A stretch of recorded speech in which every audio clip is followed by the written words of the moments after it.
બંધી તોડ બાવાજી। એક હતા બાવાજી, ખૂબ પ્રતાપી। લોકો તેમને બંધી તોડ બાવાજી કહે। બંધી તોડ એટલે બંધનમાંથી છોડાવે તે। ઘણા લોકો તેમની પાસે આવે, બાવાજી તેમની મુશ્કેલીઓ દૂર કરે। બાવાજીનો શિષ્ય ગામમાં જાય અને ભિક્ષા માંગે, કોઈની મુશ્કેલી તકલીફ જાણી લાવે, ગુરુજી પાસેથી તેનો ઉપાય તેમને જણાવે। એકવાર શિષ્ય એક શેઠના આંગણામાં જઈને ઊભો રહ્યો।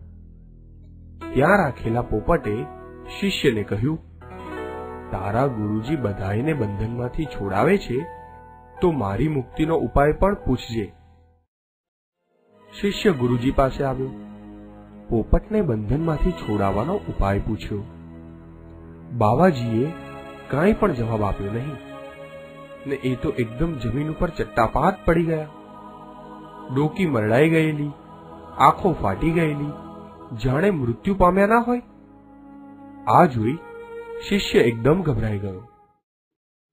બીજે દિવસે પેલા પોપટ પાસે ગયો। પોપટે પૂછ્યું કે બંધી તોડ બાવાજીએ કોઈ ઉપાય બતાવ્યો કે નહીં।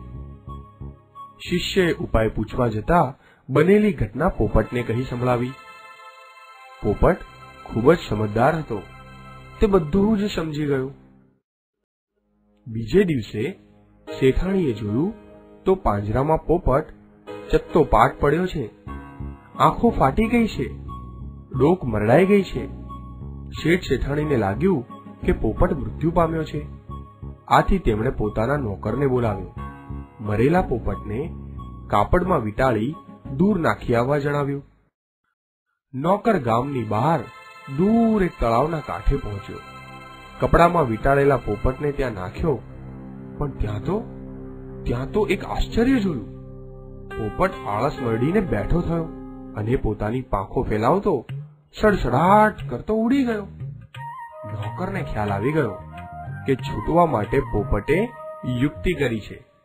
આમ પાંજરાના બંધનમાંથી છૂટેલા પોપટે મનોમન બંધી તોડ બાવાજીનો આભાર માન્યો।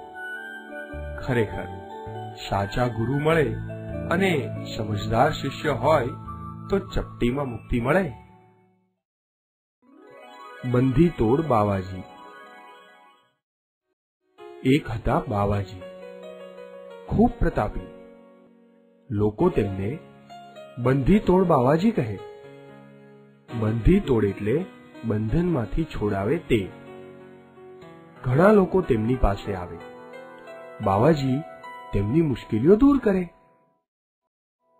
બાવાજીનો શિષ્ય ગામમાં જાય અને ભિક્ષા માંગે, કોઈની મુશ્કેલી તકલીફ જાણી લાવે, ગુરુજી પાસેથી તેનો ઉપાય